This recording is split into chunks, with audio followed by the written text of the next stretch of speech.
नमस्कार, आप capital TV Bihar देख रहे हैं। मैं हूं आपके साथ समीक्षा तिवारी। बिहार की राजनीति में इस समय हाल ऐसा है जैसा परिवार कम और टीवी सीरियल ज्यादा चल रहा हो। कोई घर छोड़कर गया था, कोई पार्टी छोड़कर नाराज बैठा है, कोई सोशल मीडिया पर अपने ही लोगों को अनफॉलो कर चुका है और अब अचानक सबको फिर से परिवार याद आने लग गया है। वजह, चुनाव करीब है और सत्ता की कुर्सी दूर जाती दिखाई दे रही है। इराज का जन्मदिन भी कुछ ऐसी ही मंच बन गया था, जहां केक से ज्यादा कैमरों पर ध्यान था और रिश्तों से ज्यादा राजनीतिक समीकरणों की चर्चा हो रही थी। सबसे दिलचस्प बात यह है कि जिन चेहरों को कभी पार्टी और घर से बाहर निकाला गया था, वही अब फिर से तस्वीरों में दिखाई देने लगे हैं। लेकिन सवाल यह है कि क्या सच में लालू परिवार के रिश्ते सुधर रहे हैं और फिर से ये चुनावी मौसम का असर तो नहीं है? क्या तेज प्रताप और रोहिणी की नाराजगी अब खत्म होने वाली है? क्या है पूरी खबर, बताएंगे आपको स्पेशल स्टोरी में। लालू परिवार में फिर शुरू हुई सियासी सेटिंग। तेज प्रताप की वापसी पर अटका पूरा खेल। इराज के जन्मदिन में शायद सबसे कम चर्चा खुद इराज की ही हुई होगी, क्योंकि ये बर्थडे पार्टी कम और इंडी गठबंधन की रीलॉन्च पार्टी ज्यादा लग रही थी। कोई नेता किसी को गले लगा रहा था, कोई कैमरे के सामने मुस्कुरा रहा था, कोई पुराने झगड़े भूलने का नाटक कर रहा था, तो कोई अंदर ही अंदर अपनी कुर्सी का हिसाब लगा रहा था। मतलब पूरा माहौल ऐसा था जैसे बिहार की राजनीति का फैमिली पैक वर्जन सीरियल चल रहा हो। ऊपर से दिलचस्प बात तो ये रही कि इस पार्टी में तेज प्रताप यादव भी दिखाई दिए। जी हाँ, वही तेज प्रताप यादव जिन्हें विधानसभा चुनाव से पहले घर और पार्टी दोनों से ही बाहर का रास्ता दिखा दिया गया था। लेकिन राजनीति में रिश्ते और रास्ते दोनों कभी पूरी तरह से बंद नहीं होते। जहां फायदा दिखता है, वहां दरवाजे अपने आप खुलने लग जाते हैं। सबकी नजरें एक और नाम पर थी और वो थी रोहिणी आचार्य। सवाल यही था कि क्या वो भी अपने भतीजे इराज के जन्मदिन में शामिल होंगी? क्या परिवार की नाराजगी खत्म हो गई? क्या सब कुछ फिर से पहले जैसा हो रहा है? लेकिन रोहिणी इस पार्टी में नहीं पहुंची। हालांकि उनकी गैर मौजूदगी ने सबसे ज्यादा सवाल खड़े कर दिए, क्योंकि बिहार की राजनीति में जब कोई आता है तो खबर बनती है, लेकिन जब कोई नहीं आता तब उससे बड़ी खबर बनती है। लेकिन इस सब के बीच एक ऐसी बात सामने आई जिसने पूरी चर्चा का रुख ही बदल दिया। अब बात सिर्फ जन्मदिन की नहीं रही, बल्कि सीधे विधान परिषद की सीटों तक पहुंच गई है। बिहार विधान परिषद की 10 सीटों पर 18 जून को मतदान होना है। इनमें एक सीट पर उपचुनाव भी होना है। 1 जून से 8 जून तक नामांकन भरे जाएंगे और इसी बीच खबर आई है कि लालू यादव की पत्नी यानी राबड़ी देवी की ममता अब अपने बड़े बेटे तेज प्रताप यादव के लिए जाग उठी है। कहा जा रहा है कि वो तेज प्रताप यादव को एमएलसी बनाना चाहती हैं। अब राजनीति में मां का प्यार भी पूरी तरह भावनाओं से नहीं चलता। वहां सीटों का गणित, पार्टी का संतुलन और परिवार की इज्जत सब साथ साथ चलता है। बताया जा रहा है कि राबड़ी देवी ने परिवार के भीतर इस बात पर सहमति भी बना ली थी, यानी सबको समझा लिया गया था कि तेज प्रताप को एक मौका दे दिया जाए। आखिर बड़ा बेटा जो है परिवार का हिस्सा है, राजनीति में भी रहा है, और सबसे बड़ी बात कि अगर नाराज बेटा बाहर घूमता रहा तो नुकसान घर का ही होगा। लेकिन कहानी में ट्विस्ट तब आया जब तेज प्रताप यादव ने अपनी शर्त सामने रख दी। तेज प्रताप यादव चाहते हैं कि वो राजद नहीं बल्कि अपनी पार्टी जेजेडी यानी जनशक्ति जनता दल के बैनर तले विधान परिषद जाए। अब यहीं से पूरा मामला अटक गया है, क्योंकि राजद परिवार का झगड़ा चाहे घर के अंदर हो, लेकिन पार्टी के नाम से अलग राजनीति करना तेजस्वी यादव को मंजूर नहीं है। अगर आप लोगों को याद हो तो पार्टी और घर छोड़ने के बाद तेज प्रताप यादव ने एक इंटरव्यू में गीता पर हाथ रखकर कसम खाई थी कि वो कभी भी राजद में वापस नहीं जाएंगे, चाहे कुछ भी हो जाए। उस वक्त उनका दर्द भी दिख रहा था और गुस्सा भी। अब शायद वही कसम उनके रास्ते में खड़ी हो गई है, क्योंकि अगर वो वापस राजद के टिकट पर जाते हैं तो लोग कहेंगे कि राजनीति में कसम भी मौके की तरह ही बदल जाती है, और अगर अपनी पार्टी के नाम पर अड़े रहते हैं तो परिवार और पार्टी दोनों की ही परेशानियां बढ़ेंगी। सूत्रों के मुताबिक तेजस्वी यादव इस शर्त से बिल्कुल सहज नहीं है।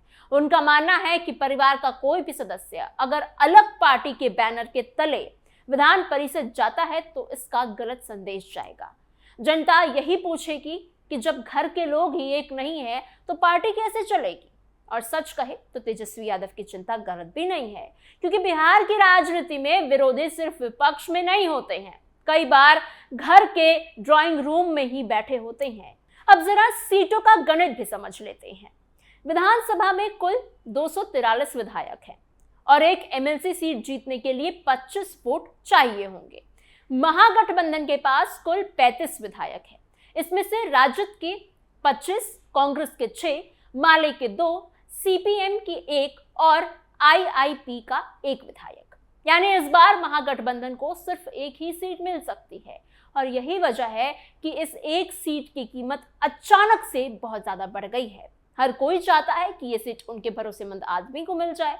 वर्तमान में विधान परिषद में राजद के 16 सदस्य हैं। 28 जून को मोहम्मद फारूक और सुनील कुमार सिंह की सदस्यता खत्म हो गई थी। ऐसे में नई सीट को लेकर खींचतान होना तो तय है। अब इसी बीच रोहिणी आचार्य की चर्चा फिर से तेज हो गई है। भले ही वो इराज के जन्मदिन पर ना पहुंची हो, लेकिन खबर यह है कि Lalu Yadav routine health checkup के लिए सिंगापुर जा रहे हैं और वहां वो अपनी बेटी रोहिणी आचार्य के घर पर रुकेंगे। अब राजनीति में हेल्थ चेकअप और रिश्तों का चेकअप अक्सर साथ ही हो जाता है। कहा जा रहा है कि लालू यादव वहां रोहिणी को मनाने की भी कोशिश करेंगे, क्योंकि परिवार को अब समझ आ चुका है कि टूटे हुए रिश्ते चुनाव के वक्त सबसे ज्यादा नुकसान देते हैं। सूत्रों के मुताबिक अगर रोहिणी मान जाती है तो उन्हें भी राजद की तरफ से विधान परिषद भेजा जा सकता है, लेकिन हालांकि रोहिणी ने एमएलसी बनने की खबरों को इनकार किया है।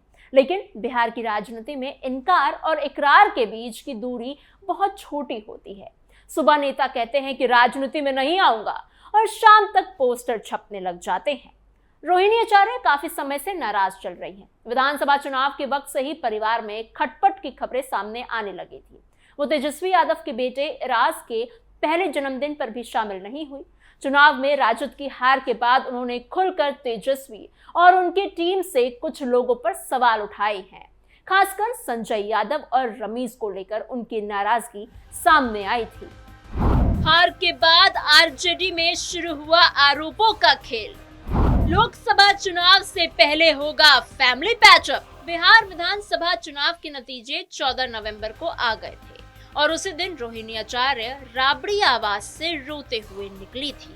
पटना एयरपोर्ट पर पत्रकारों से बात करते हुए उन्होंने कहा कि मेरा कोई परिवार नहीं है, उन्होंने ही मुझे परिवार से निकाला है। ये बयान सिर्फ एक नाराज बेटी का नहीं था, बल्कि सीधे परिवार की अंदरूनी लड़ाई का सार्वजनिक ऐलान था।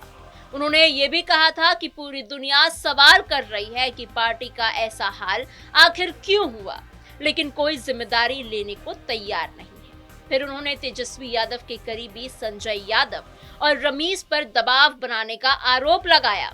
रोहिणी ने कहा कि ये सवाल अब तेजस्वी यादव से पूछिए, सवाल पूछोगे तो गाली दी जाएगी, चप्पल से मारा जाएगा। अब सोचिए, जिस परिवार को कभी बिहार के सबसे मजबूत राजनीतिक फैमिली कहा जाता था, वहां हाल ये हो गया है कि बात सीधे चप्पल तक पहुंच गई है। राबड़ी आवाज छोड़ने के बाद रोहिणी ने एक्स पर पोस्ट करते हुए लिखा था कि वो राजनीति छोड़ रही है और अपने परिवार से नाता भी तोड़ रही है।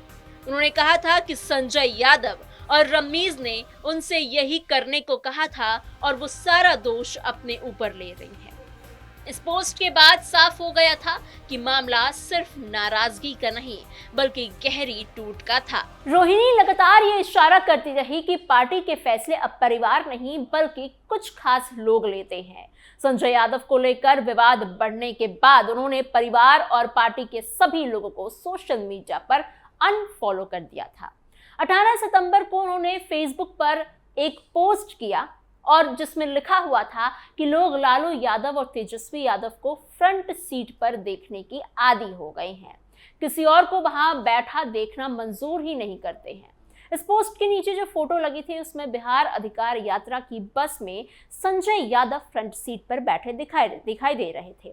रोहिणी ने पोस्ट में कुछ लिखा नहीं था, लेकिन राजनीति में कई बार खामोशी सबसे तेज बयान होती है। अगले ही दिन उन्होंने एक्स पर परिवार के हर सदस्य को अनफॉलो कर दिया और उसके बाद लालू परिवार में फूट की खबरें खुलकर सामने आने लगी। अब सवाल यह है कि अचानक आखिर ऐसा क्या हो गया कि लालू यादव, राबड़ी देवी और तेजस्वी यादव सब रिश्ते सुधारने में लग गए हैं? क्या उनका हृदय परिवर्तन हो गया? क्या राजद की करारी हार ने उन्हें ये एहसास दिला दिया है कि परिवार टूटेगा तो पार्टी भी टूटेगी? क्या तेजस्वी यादव अब समझ चुके हैं कि सिर्फ राजनीतिक कारों और सलाहकारों के भरोसे राजनीति नहीं चलती? क्या फिर से ये सब आने वाले चुनाव की मजबूरी है? सच तो ये है कि बिहार की राजनीति में परिवार और पार्टी अलग अलग चीजें नहीं है। लालू परिवार का हर झगड़ा सीधे राजनीति को प्रभावित करता है। जब परिवार में सब ठीक रहता है तो पार्टी भी मजबूत दिखती है, और जब परिवार बिखरता है तो पार्टी की कमजोरी भी खुलकर सामने आने लग जाती है। अभी राजद जिस दौर से गुजर रही है उसमें उसे हर चेहरे की जरूरत है। तेज प्रताप बाहर रहे तो नुकसान, रोहिणी नाराज रहे तो नुकसान, और अगर परिवार के लोग एक दूसरे पर ही सवाल उठाते रहे तो सबसे बड़ा फायदा विरोधियों का होगा। शायद यही वजह है कि अब सब कुछ फिर से जोड़ने की कोशिश की जा रही है। लेकिन सवाल ये भी है कि क्या सिर्फ चुनाव आने से रिश्ते सच में ठीक हो जाते हैं? क्या कैमरे के सामने मुस्कुरा लेने से अंदर की नाराजगी खत्म हो जाती है? क्या तेज प्रताप अपनी पार्टी छोड़ देंगे? क्या रोहिणी फिर से परिवार के साथ खड़ी हो जाएगी? और सबसे बड़ा सवाल तो ये है कि क्या तेजस्वी यादव अब परिवार और पार्टी दोनों को साथ लेकर चल पाएंगे? फिलहाल ये कई सारे सवाल हैं जिनके जवाब समय के गर्भ में है। देखना ये होगा कि राजद में और क्या कुछ नए मोड़ आते हैं। फिलहाल के लिए इस खबर में इतना ही। आपकी इस पूरी खबर पर क्या सोच विचार है, क्या राय रखते हैं आप, हमें कमेंट बॉक्स में जरूर बताइएगा। ऐसी और खबरों के लिए बने रहिए कैपिटल टीवी बिहार के साथ।